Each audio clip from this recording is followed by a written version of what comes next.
ago now, and I was like thinking, that's a young Paul Rudd, and he was playing Tommy Doyle, who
Why, hello there YouTube, and welcome back to 31, the Free Slashers, and it is day 22 now, and for that one we are getting back into the Halloween franchise by reviewing Halloween, the Curse of Micheal Myers.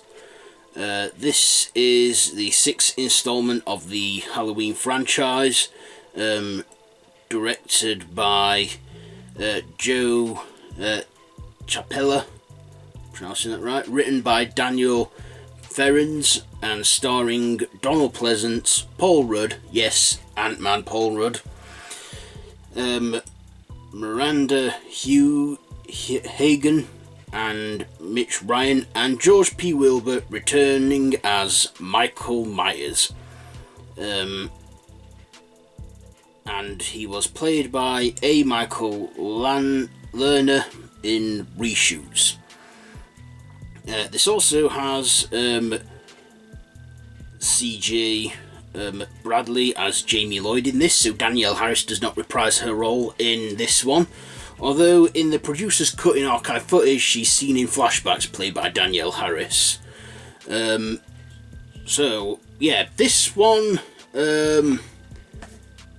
what can I say is about this one? Well, first of all, in this one, after 6 years on hiatus, the film rights to Halloween got sold to Dimension Films, and we got a new film. We got a 6th installment, which was the conclusion of the Thorn trilogy.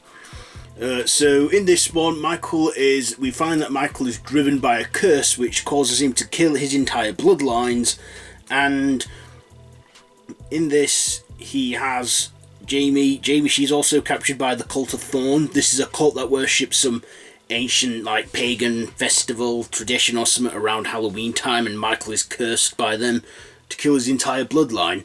And in this, Jaime is pregnant with Michael's child, so they get her to perform acts of incest. And she has a baby, and she tries to keep him safe.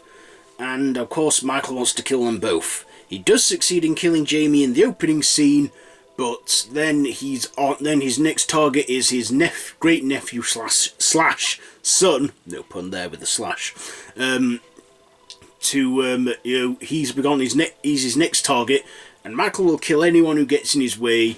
And protecting him is Tommy Doyle, the kid that Laurie was babysitting in the first Halloween film, now played by Paul Rudd in his first leading role, with the late great Donald Pleasence in his last role ever as Dr. Sam Loomis.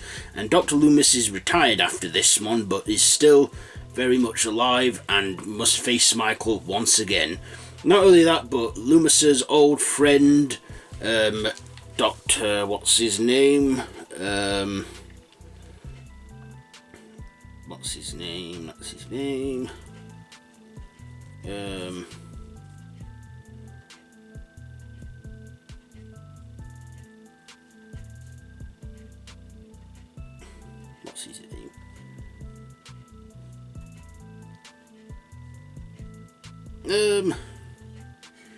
Dr. Loomis's... I've forgotten the name now, but I'm sure it'll come to me. The cult leader is one of Dr. Loomis's old friends, and he discovers that he has been, running the cult and powering Michael's curse. Well, helping those powering Michael's curse. And of course, in this one, we get supernatural elements into this film, and in this, Michael is cursed. So, let's just get to my likes and dislikes on this one. First of all, the likes. I liked that they had Paul Rudd in this. I had no idea Paul Rudd was in this film till I watched it for the first time, which were a few years ago now, and I was like thinking, that's a young Paul Rudd. And he was playing Tommy Doyle, whom Laurie babysat on Halloween 1978. I don't think... No, it wasn't Paul Rudd who played little Tommy Doyle in Halloween. But he plays Tommy Doyle in this. So yeah, I like that Paul Rudd was in this. An actor that, had a very big future in front of him. Of course, a lot of people today will know him as Ant-Man. I like that, we had a familiar face in this, even though at the time of this film's release, he probably wasn't a very well-known actor. In fact, he's credited as Paul Stephen Rudd in this, so he used his middle name, but now it's just Paul Rudd. A comedic actor which started in horror. Well, as far as I know, his first feature film was this, I think. I also like Donald Pleasence. Now, Donald Pleasence, unfortunately, passed away during post-production of this film, and he never got to see the finished product. And I could tell as well from how he was speaking in this, he didn't sound well at all. He sounded quite ill in this, but I got to give it to him. He carries on playing Dr. Loomis, gives it his all, and of course I think it paid off. I also like that they got someone who's played Michael before back in this. We got George P. Wilbur return as Michael, who played Michael in Halloween 4. So I think George P. Wilbur, Nick Castle, and Tyler Mane are the only two actors to have reprised the role and played Michael more than once. From last year's Halloween, Nick Castle, yeah. Anyway, back to this one. I liked the look of Michael in this one. The mask was different again, but I have to say a lot more improved from the previous two. In this, there's like a hint of the mask sort of symbol looks like he's happy to see you.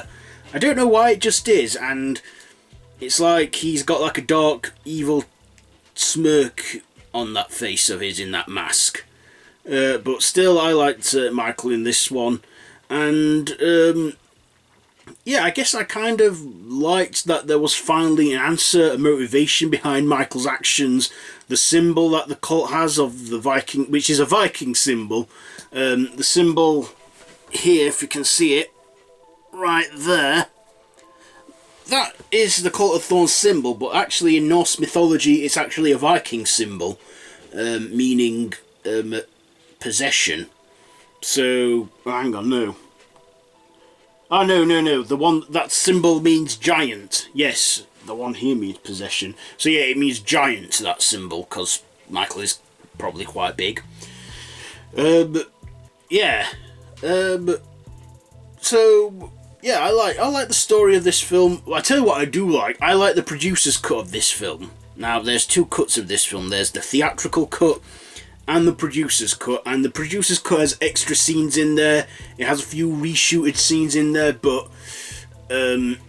I think the producer's cut is way better than the theatrical cut. We see more in the producer's cut. I don't know why they did a separate, theatrical and producer's cut of this, but if you're going to watch one of them, I would highly recommend the producer's cut. I mean, I've seen both cuts of it, and yeah, the producer's cut I think is way better with extra scenery in there. My dislikes. I guess I didn't like that this film was a bit of a mess. I mean, it had 6 years to sort of work its way around and that, with the unfortunate mess of Halloween 5, but this one I thought was okay. It had some good kills in there, a few good kills. I can't remember much of them, but I know some kills were good. Michael was an unstoppable killing machine. And yeah, they got the old house look back for the Myers house, which I thought was, again, an improvement. But yeah, I just guess I didn't like what the mess this film was. I think they did good by doing reshoots and making the producer's cut, but this one, is it the best one? Well, I don't think it is, but it's a bit more of an improvement from Halloween 5. I will say that. But I don't know why they didn't get Danielle Harris back to be Jaime if the part was short, but maybe she didn't like the script, and that, but yeah, I just thought this film was a bit of a mess, but the theatrical cut is a mess. The producer's cut is, like I say, way better. So yeah, let me get to my final thoughts and ratings now. So Halloween, The Curse of Micheal Myers was alright, but the producer's cut, as I've said already, I don't know why I keep saying it, is better. So maybe I'll do this separately. So yeah, the theatrical cut, I would probably give it, I'll probably give it 3 knives out of 5, but I'm going with the producer's cut on this one, so I'm giving it 3.5 knives out of 5. 3.5 kitchen knives out of 5 for Halloween, The Curse of Micheal Myers producer's cut. So, yeah, that has been my review on Halloween, The Curse of Micheal Myers. This has been 31, The Free Slashers, day 22. I've been Random Ross. If you like this video, be sure to give it a big thumbs up. Don't forget to share with your friends. Please subscribe to my channel if you're new here and you want to see more from me, and to hit the notification bell. I'm uploading every day throughout October, reviewing all the Halloween night, Friday the 13th and Nightmare on Elm Street films. So yeah, you can watch all 31 so far, so you could have a binge on it all if you wish. And tomorrow for day 23 I will be reviewing Halloween H2O 20 years later. So, all my social media links are down below. So until next time, well, until tomorrow, don't have nightmares.